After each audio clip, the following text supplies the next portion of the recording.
प्यारे बच्चों, आज पढ़ेंगे अध्याय 3। भालू चकरा गया। भालू क्या हो गया? चकरा गया। एक किसान अपना खेत जोत रहा था, तभी वहां कहीं से अचानक एक भालू आ गया। किसान खेत जोत रहा, एकदम से भालू आ गया। भालू किसान को मारने के लिए झपटा। किसान ने डरते हुए कहा, मुझे क्यों मारते हो? फसल आने दो, जो कहोगे वही खिलाऊंगा। भालू सोच में पड़ गया। वह बोला, जमीन के ऊपर की फसल मेरी और नीचे की तुम्हारी रहेगी। तो जमीन के जो ऊपर जो फसल है वो मेरी और नीचे की फसल तुम्हारी। किसान ने शर्त मान ली। किसान ने खेत में आलू बो दिया। क्या खेत में कर दिया? आलू। आलू जो होता है ना, वो जमीन के अंदर से निकलता है, ऊपर पत्तियां होती हैं। किसान ने खेत में आलू बो दिया। आलू तो जमीन के नीचे होते हैं। फसल आई, भालू को खाने के लिए केवल क्या मिले? पत्ते मिले। सारे आलू किसके हो गए? किसान के हिस्से में। भालू चिढ़कर रह गया। अब दूसरी बार क्या होता है? इस बार भालू ने शर्त रखी, जमीन के नीचे की फसल मेरी। अब भालू ने कहा, अच्छा नीचे आलू आलू था, तुमने खा लिया। अब शर्त यह है कि नीचे की फसल मेरी, ऊपर की तुम्हारी। ठीक है। और ऊपर की तुम्हारी। किसान ने कहा, ठीक है। हाँ, किसान तो बहुत होशियार था। अब की बार किसान ने गेहूं बो दिया। क्या बो दिया? गेहूं। अब जब फसल तैयार हुई तो किसान को मिली क्या? गेहूं की चमकीली फसल। जो गेहूं थे वो मिले। भालू को केवल जड़ें मिली। भालू खींच के रह गया, बहुत चिढ़ गया भालू। अब तीसरी बार क्या होता है? बड़ी मजेदार कहानी है। तीसरी बार क्या हुआ? अब की बार भालू ने किसान को मजा चखाने की सोची। उसने कहा, मैं किसान को मजा चखाऊंगा। उसने कहा, इस बार जमीन के सबसे ऊपर और जमीन के सबसे नीचे की फसल मेरी। किसान ने कहा, ठीक है। अब किसान ने लगाया गन्ना। जब फसल आई तो भालू को मिले पत्ते और जड़ें, किसान को क्या मिले? रस भरे गन्ने। देखिए, ऊपर की सबसे ऊपर क्या होते हैं? पत्ते होते हैं। नीचे क्या होती? जड़ें। बीच की फसल हो गई किसान की। भालू का सिर चकरा गया, उसकी होशियारी धरी की धरी रह गई। आते हैं शब्द और अर्थ पर। देखिए, अचानक मतलब होता है सहसा, एकदम से जो होता है ना, उसको बोलते हैं सहसा। चकराना मतलब घूमना, सर घूम गया। खींचकर मतलब झुंझलाना। चिढ़ के मतलब बुरा मानना। और झपटा यानी कि हमला कर दिया, आक्रमण किया। होशियारी यानी कि चालाकी। तो चालाकी धरी रहेगी भालू। या पढ़ेंगे, शर्त खिलाऊंगा, तैयार गेहूं, चिढ़कर, रस भरे और होशियारी।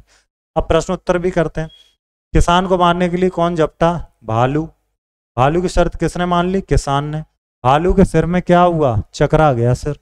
ये प्रश्न उत्तर आप कर लेंगे। किसान क्या कर रहा था? किसान खेत में था। भालू से क्या कहा कि भाई मुझे छोड़ दो, जो फसल होगी तुम्हें दूंगा। चलिए, अब यहां हम लोग ये वाला भरते हैं। कहीं से एक भालू आ गया। कहीं से अचानक एक भालू आ गया। भालू एकदम आया, बता के तो आया नहीं था। भालू में पड़ गया। भालू कहाँ पड़ गया? सोच में पड़ गया। भालू सोच में पड़ गया। आलू तो जमीन के कहाँ होते हैं? नीचे। जमीन के नीचे होते हैं आलू। भालू रह गया। भालू खींच कर रह गया, वो कुछ कर नहीं पा रहा था। भालू का सिर क्या हो गया? चकरा चकरा गया। भालू का सिर चकरा गया। अब हमें मिलान करना है। किसान मान गया। किसान ने क्या करा? मान गया। भालू ने शर्त रखी। भालू को मिली क्या? मिली भालू को खाली जड़ें। किसान को मिले रस भरे गन्ने। जो कहोगे वही खिलाऊंगा। अब देखेंगे अभ्यास। उल्टे यानी कि विलोम शब्द। ऊपर तो ऊपर का उल्टा क्या हो जाएगा? नीचे। मुझे तो तुझे, हाँ तो ना, मेरी तो तेरी, एक तो अनेक। निम्न चित्रों के नीचे एक या अनेक लिखिए। चलो लिखते हैं। भालू कितना? एक। बैल कितने? दो। एक से ज्यादा तो अनेक। किसान कितना? एक। फसल क्या होगी? अनेक। फसल वैसे तो एक है, गन्ने अगर गिनेंगे तो फसल के लिए एक ही लगाएंगे। पेड़ कितने हैं? एक से ज्यादा है, अनेक। ट्रैक्टर कितना? एक। गाय कितनी है? एक। यहाँ कितनी है? अनेक, बहुत सारी हैं। पाठ में ऊ और ऊ की मात्रा वाले शब्द ढूंढ के बनाओ। की मात्रा वाले और ऊ की मात्रा वाले, ये आपको पाठ में से ढूंढने पड़ेंगे। जैसे मैं यहाँ लिख देता हूँ, जैसे भालू, बड़े ऊ की मात्रा, ये हम लोग लिखेंगे इधर भालू। फिर आलू, ये तो हो गए बड़े ऊ वाले। छोटे ऊ वाले आप देखना ऊपर से। अब ये जो चित्र है इसमें रंग भरना है तो आप भरेंगे। लेंगे अब अगले अध्याय में। धन्यवाद।